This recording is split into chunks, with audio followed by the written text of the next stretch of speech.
Arsenal has a problem, and it's not a small one.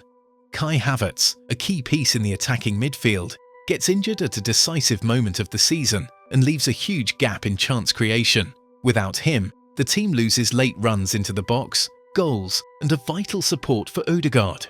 And of course, when you're fighting for the Premier League and the Champions League, you can't afford to lose a playmaker. What's the solution? You go to Tottenham, mate. One name, Eberechi Eze. And before we continue, subscribe to the channel if you want Eze to become a key player for Arsenal this season. Do you want to create? Do you want to excite? Do you want to raise levels? Raise hairs? Raise the roof? Do you want to write a legacy? Arsenal is in the middle of the battle for the Premier League and the Champions League. There's no margin for error. Ødegaard can't do everything on his own, and Martinelli can't carry the burden of creating imbalance all by himself. Havertz's injury, far from being a simple setback, threatened to destabilise a project aiming for the very top. The board knew it. It was time to move fast, decisively, and without hesitation. That's when the opportunity to sign Eberechi Eze appeared, a player who not only replaces Havertz, but also offers a different profile. And here's the big question. Can this leap change Arsenal's face at the most decisive point of the season?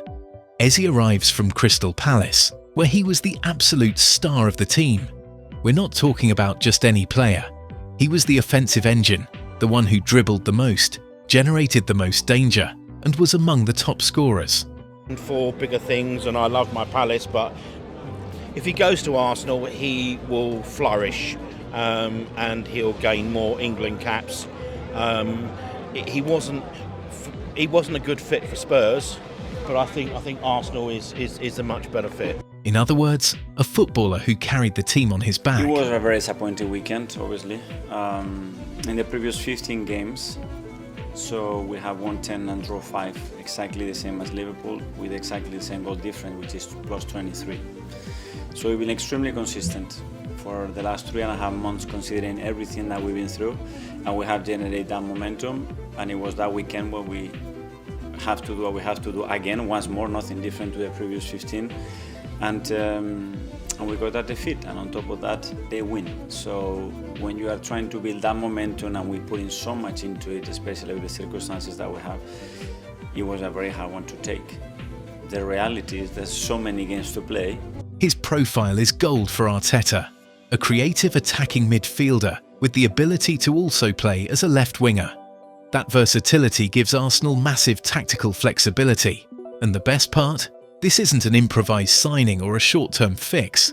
It's a strategic move that, if it works, Eze on the edge of the penalty area, through a crowd and in, could change the team's dynamic not only today, but also in the years to come. Eze's strengths are hard to ignore. He's a dribbling specialist, has the vision to thread passes in impossible areas, can break defences with ball carries, and on top of that, he can score from distance. for the first time, and Eze! What more could you ask from an attacking midfielder? He fits perfectly into Arteta's philosophy. Possession, mobility, and defensive aggression. He can receive between the lines, turn,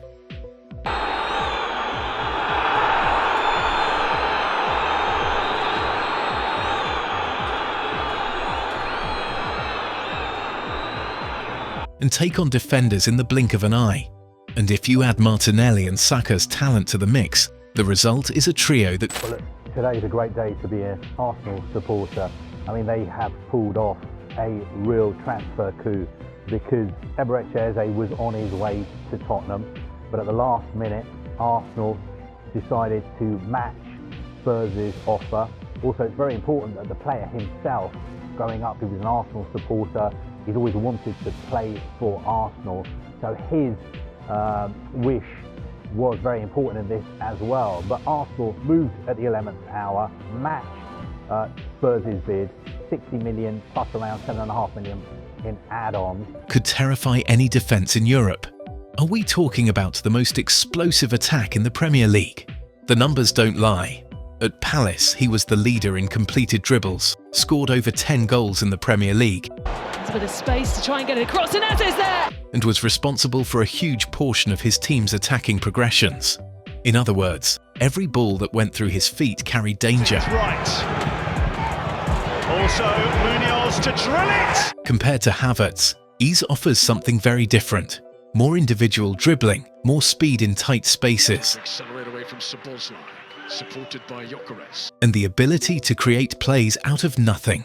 Havertz brings late runs into the box,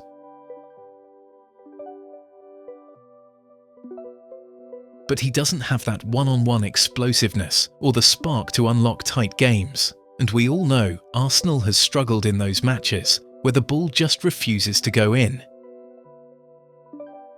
Could Eze be the factor that turns frustrating draws into decisive wins? Eze is an attacking midfielder with the soul of a winger. He can play behind the striker or start from the left, cutting inside with constant danger. He's a player who accelerates the game, breaks lines and always looks forward. On top of that, he's a highlights player. Long-range goals, dribbles in tight spaces, and plays that lift the crowd to its feet. The kind of footballer who not only helps you win matches, but also provides entertainment. And let's be honest, isn't that exactly what every fan wants to see at the Emirates? Here's the key. Eze isn't just arriving to cover Havertz's absence. His signing fits into Arteta's and the board's long-term vision. Arsenal is building a young, creative and vertical team. At 26, Eze is entering his footballing prime. Ready to unleash his full potential at the highest level, he can be an immediate starter, but also a key figure in future seasons. Arteta is looking for long-term stability, and Eze fits perfectly into that idea. This isn't an emergency patch, it's another brick in the project to bring Arsenal back to the very top. Of course, it's not all that simple. This is the biggest leap of his career, from Crystal Palace, a club without much pressure, to Arsenal, a team fighting for titles. Can he handle the demand of performing week after week under the scrutiny of media and fans? Arsenal is betting that he can. Eze has already shown personality in the Premier League, and at Palace he adapted to different roles, attacking midfielder, winger, even second striker. His versatility is a safety net. But the question remains, will he transform into a top-tier star, or will he stay as a highlights player for mid-table teams? That's coming up to the hour mark. A stutter. Look, from last season, it shows how he likes to operate in that left half space. Often supported by Tyreek Mitchell as Palace's left wing back. And what that says to me is that it feels like it means that Arteta will need an overlapping fullback to support Eze in attack to get the best out from him. So, Lewis Skelly, holding the whip, allows Eze to move centrally where he can provide a creative threat that Arsenal have often lacked in these areas. The Eze experiment is much more than just covering Havertz.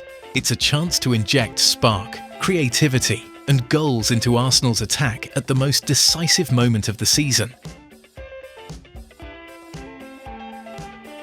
With his dribbling, his ability to break lines, and his vision, he could be the piece that keeps the Gunners' dream alive in both the Premier League and the Champions League.